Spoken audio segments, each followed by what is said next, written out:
In recent years, the West Yorkshire Fire Brigade has been forced to equip every fire engine in the force with video cameras, due to an alarming rise in violent attacks by the very people it's trying to help.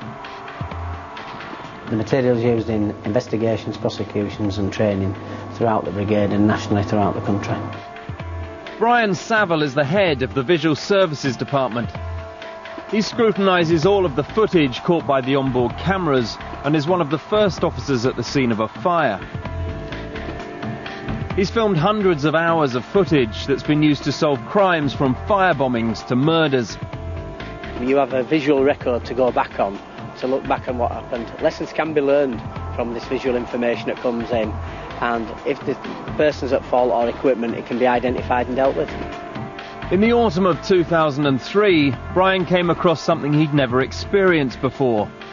Cars, phone boxes and post boxes across West Yorkshire showing all the signs of being blown up. But it was only when a tape was sent anonymously into his office that he realised just how it was happening. The fire crews were getting mobilised to these incidents and we'd no idea what had taken place, just an explosion. And until we saw the footage, we weren't fully aware of what had gone on. What they were doing was they're taking off the stick, lighting the projectile, the rocket bit, and then putting it into a vehicle or a post box or a phone. This rocket was supposed to go up nearly 50 metres. A sonic boom occurred.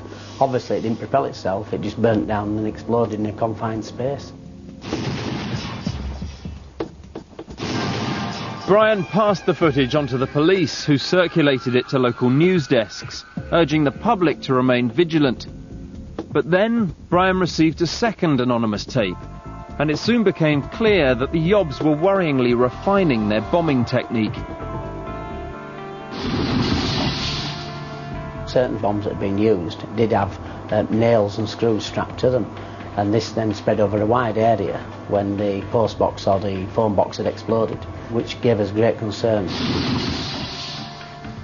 The damage and the danger were obviously life-threatening and needed to be stopped straight away. Although those responsible were never caught, the anonymous footage enabled Brian and the authorities to crack down on the dangerous trend before anyone got hurt. Once the type of firework were identified, our fire safety department, along with trading standards, seized quite a number of these fireworks. So really taking them out of circulation before bonfire night, which did help reduce the risk to the public.